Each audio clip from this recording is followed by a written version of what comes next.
kelainan tersebut, dan di dalam buku ini juga dikutip sederetan nama perempuan pemuas nafsu seksual Rasulullah. Dan lebih lanjut lagi dikatakan Rasulullah itu memperkosa gadis di bawah umur. Lebih lanjut lagi dikatakan agama Islam adalah agama biadab dan agama yang barbar, dan umat Islam adalah umat biadab dan barbar.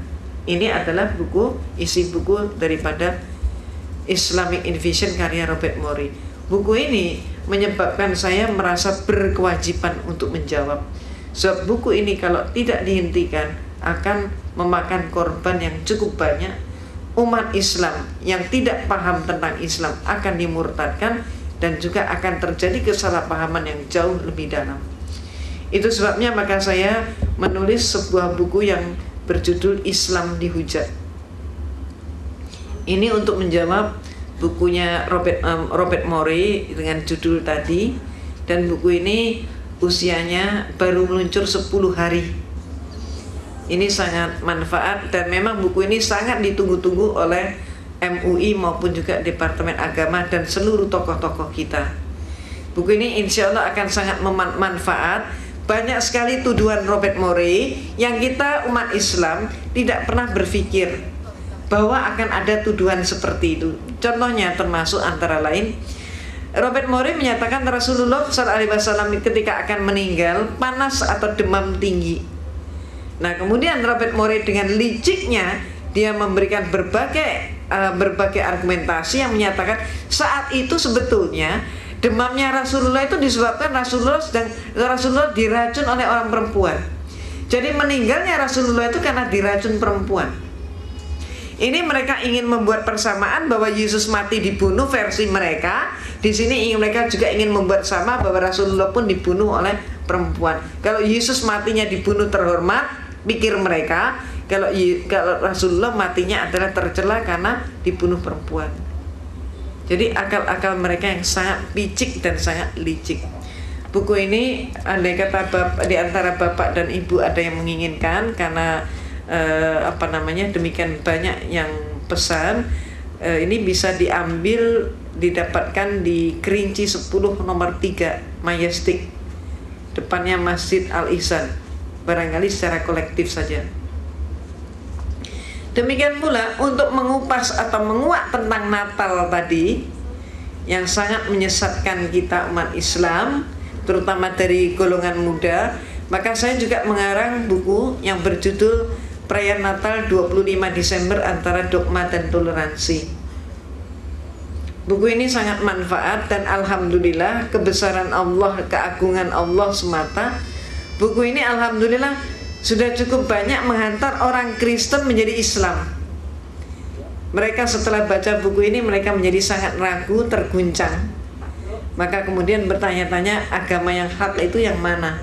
Akhirnya mereka pun mengucapkan 2 kalimat syahadat. Saya sangat menganjurkan ibu dan bapak buku ini ganti cetaknya hanya 7.500. Jadi berdakwah hanya dengan modal 7.500 rupiah. Jadi insya Allah sesekali barangkali jatahnya bakso di luar Ramadan digantikan dengan ini. Ini akan sangat manfaat. Silakan juga dihadiahkan kepada mereka-mereka yang sangat membutuhkan. Ini merupakan cara dakwah kita. Ibu dan bapak yang dirahmati oleh Allah, pemurtadan dan kristenisasi di Indonesia berjalan dengan sangat marak. Karena itu sudah merupakan program dunia, dan itu bisa dilihat antara lain di majalah Times yang terbit Juni 2003. Times yang ini di Indonesia hanya beredar beberapa hari, dan setelah itu hilang dari peredaran. Kenapa? Karena Times yang ini mengungkap tentang program kristenisasi dunia, dan kemudian diterjemahkan beberapa artikel di sini oleh Harian Republika, termasuk diantaranya menguak bahwa George W. Bush dan Tony Blair adalah dari kelompok Kristen yang radikal, yaitu dari sekte evangelis, sekte yang sangat benci dengan Islam.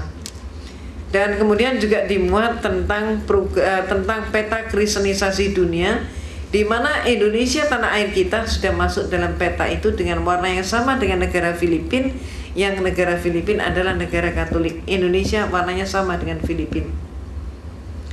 Mengapa orang Kristen mengkristenkan kita umat Islam? Ini yang seringkali tidak diketahui oleh kita. Kita umat Islam seringkali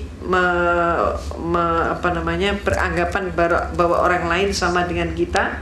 Kita seringkali juga mengukur orang lain dengan ukuran diri kita. Kalau kita senang makan sate, kita anggap semua orang juga senang makan sate. Padahal tidak demikian.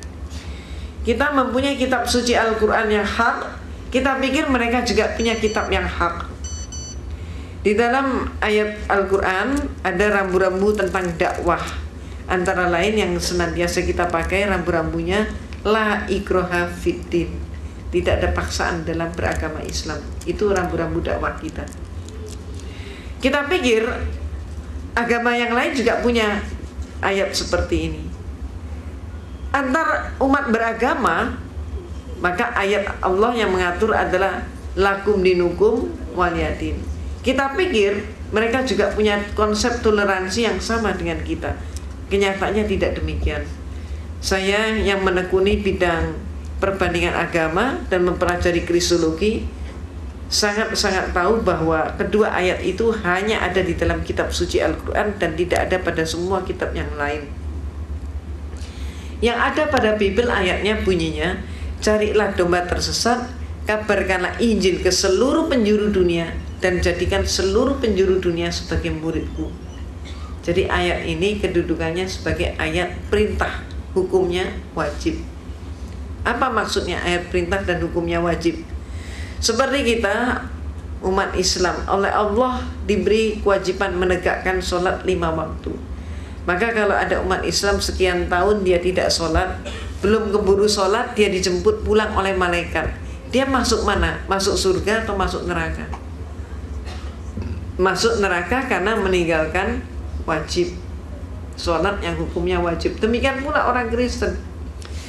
Apabila seumur-umurnya dia tidak mampu menghasilkan domba tersesat, maka kalau mati dia pun masuk neraka. Nah ini yang saya mau mengharap Bapak dan Ibu sudah saat ini sudah mulai paham. Itulah sebabnya kristenisasi itu terjadi di mana-mana. Sepanjang ada orang Kristen, di situ pun pasti terjadi kristenisasi. Dan itu sebabnya Allah pun antara lain itu sebabnya Allah pun berfirman untuk mengingatkan kita umat Islam, yaitu di dalam surat Al-Baqarah ayat 120. Walan tardo ankal yahudu walan nasoro hatta tatabi'a milatahum al-ayat. Tidak akan berhentinya Yahudi dan Kristen mempengaruhi kamu sampai kamu yang Islam masuk dalam milah mereka. Milah itu bisa diartikan agama, bisa diartikan pola pikir, bisa juga diartikan dengan budaya. Artinya apa? Ayat Allah ini memberikan peringatan pada kita bahwa orang Kristen itu sampai kapanpun akan berjuang untuk memurtadkan kita umat Islam dengan berbagai macam cara.